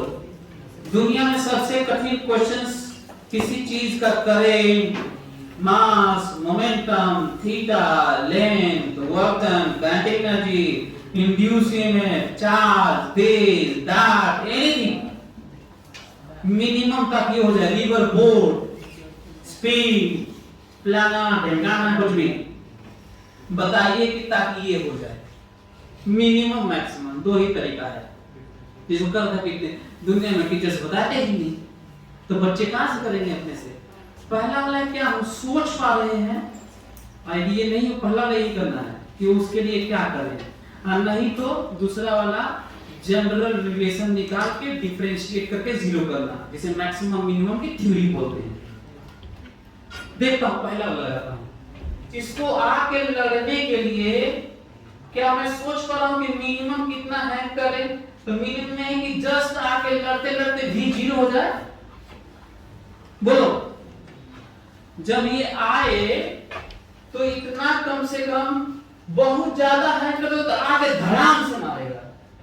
अच्छा पहला वाला तरीका बता देता हूँ, ध्यान से सुन लो। पहला वाला तरीका नहीं सोच पाते हो, तुम कह सकते हो कि सर आप सोच लेते हैं, हम कैसे सोचें, वो भी सुन लो। मिनिमम बताने के लिए बड़े से आओ कम करते करते, अब मैक्सिमम बताने के लिए 0 से जाओ बढ़ाते बढ़ाते। कोई दिक्कत तो करें। मिनिमम सोचता हूँ बहुत, मान लो ये 2 kg है और ये 1 लाख kg है, कितना है तो आया धड़ाम से मार देगा। बोलो तो थोड़ा कम करते हैं तो भी मार देगा, थोड़ा और कम करते हैं तो भी मार देगा। ऐसे करते करते मार देगा मार देगा मार देगा, और स्पीड कम होता रहेगा तो क्या करें लिफ्टिंग केस में, इतना मास रही कम से कम आके छू दे टेंडिंग टू 0 वेलोसिटी। तो क्या सीख गए तुम लोगों को पहला वाला कैसे सोचोगे? मिनिमम पाने के लिए क्या करोगे? बड़े से शुरू करोगे और घटा घटा के सोचना क्या करोगे, और मैक्सिमम के लिए करोगे 0 से बढ़ा बढ़ा के सोच लेना। बोलो तो करें। तो बताओ कम से कम इतना मास रहे कि यहां तक आए और टेंडिंग टू 0 वेलोसिटी से मार दे। ज्यादा मास करोगे तो मार ही देगा। तो मिनिमम के लिए क्या करना होगा? ये 0 करना होगा, और यदि ये 0 हुआ ना तो ये भी 0 होगा। बोलो आंसर आ गया, करो हो गया। ऑब्जेक्टिव क्वेश्चन है ये, ऑब्जेक्टिव क्वेश्चन है ये, करिए हो गया। जब ये 0 से लड़ने वाला होगा tending to 0 but not 0, tending to 0 तो ये भी तो टेंडिंग टू 0 हो जाएगा। रिलेशन देख लो भाई, अरे V1 को 0 करोगे तो V2 भी तो 0 होगा यार। आंसर जल्दी बताओ, कैपिटल M कितना आया बताओ जल्दी। हाँ ये आया क्या देखो, और ये बहुत ही बढ़िया क्वेश्चन है, बहुत ही बढ़िया क्वेश्चन है, बताओ ध्यान दो। हाँ तो ये आंसर है।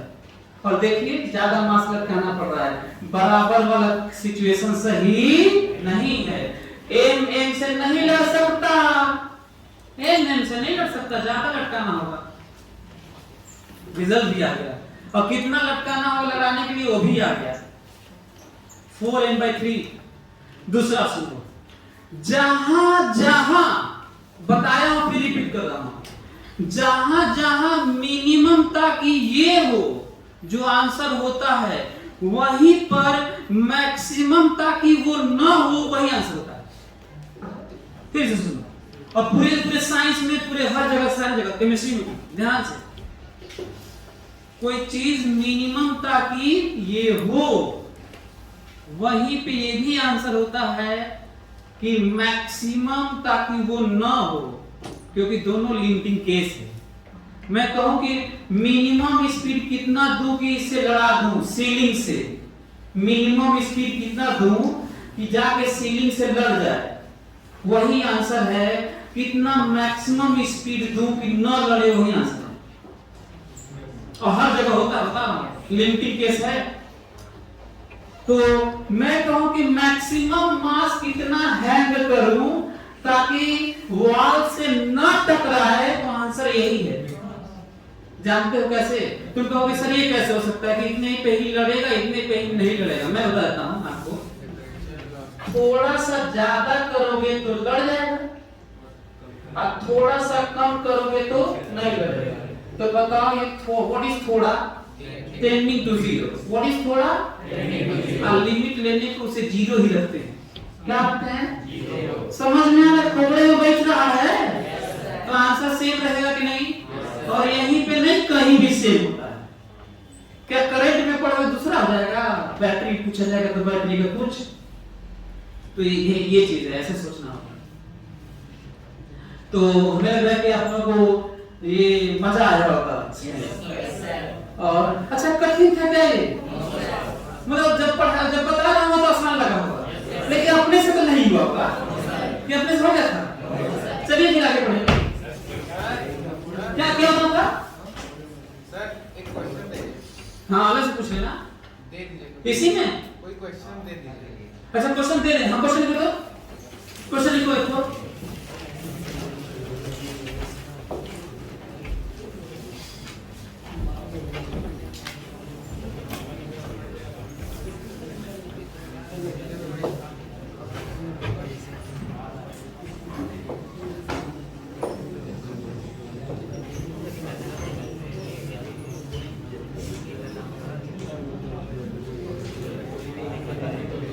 ये दूरी है, फिर से सबसे कठिन क्वेश्चन में से फिर से बात कर रहा हूं। कई लोग सोच रहे हैं कि सर केवल कठिन ही क्यों पढ़ाते, अरे यार कठिन क्या पढ़ाता है यार, बल्कि ये करता हूं कि मैं कठिन को आसान तरीके से पढ़ाता हूं। क्या हुआ? Trending to cutting. मास 1 है और टेंजेंशियल फोर्स लगा रहे हैं, रफ सरफेस है, पोजीशन A है, पोजीशन B है। एक छोटे से मास को खींच के टेंजेंशियल फोर्स लगा के B पे चढ़ा के पहुंचाना है आपको। इमेजिन करिए कि ऐसा प्लेन है और बोरा है, खींच के लेके जाना है आपको, और बोरे पे कैसा फोर्स लगाना है? टेंजेंशियल। समझ में आ रहा है क्या?